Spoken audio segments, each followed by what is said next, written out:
হজরত শাহজালাল আন্তর্জাতিক বিমানবন্দরে যাত্রীদের অপেক্ষার সময়টুকু আরও স্বাচ্ছন্দ্যময় এবং তথ্য প্রযুক্তি নির্ভর করতে আনুষ্ঠানিকভাবে উদ্বোধন করা হয়েছে আধুনিক ও দ্রুতগতির ফ্রি ওয়াইফাই বা ইন্টারনেট সেবা।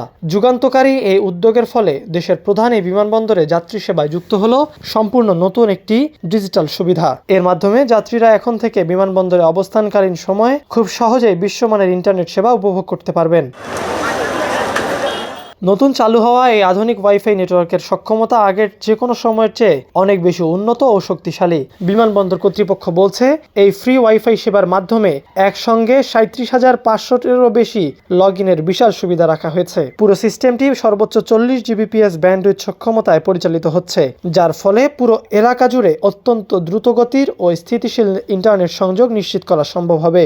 বিমানবন্দর এলাকার প্রায় 94,000 বর্গমিটার জায়গা জুড়ে এই বিশাল নেটওয়ার্ক বিস্তৃত করা হয়েছে। সুবিশাল এই কভারেজের মধ্যে টার্মিনাল 1, টার্মিনাল 2, অভ্যন্তরীণ টার্মিনাল থেকে শুরু করে ভিআইপি, ভিভিআইপি টার্মিনাল এবং কার পার্কিং এলাকায়ও অন্তর্ভুক্ত রয়েছে।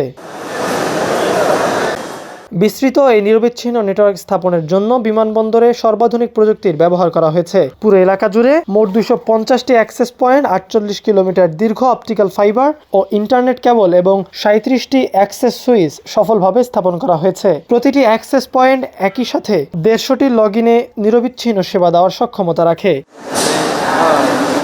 যাত্রীদের আধুনিক সেবার মান উন্নয়নে এই উদ্যোগটি একটি বড় মাইলফলক হিসেবে দেখা হচ্ছে। এই নতুন সংযোজনের ফলে বিমানবন্দরে অবস্থানরত যাত্রীদের প্রয়োজনীয় তথ্য প্রাপ্তি, ব্যক্তিগত ও ব্যবসায়িক যোগাযোগ এবং অন্যান্য আনুষঙ্গিক অনলাইন কার্যক্রমগুলো আগের চেয়ে আরও বেশি দ্রুত ও সহজ হয়ে উঠবে বলে আশা সংশ্লিষ্টদের।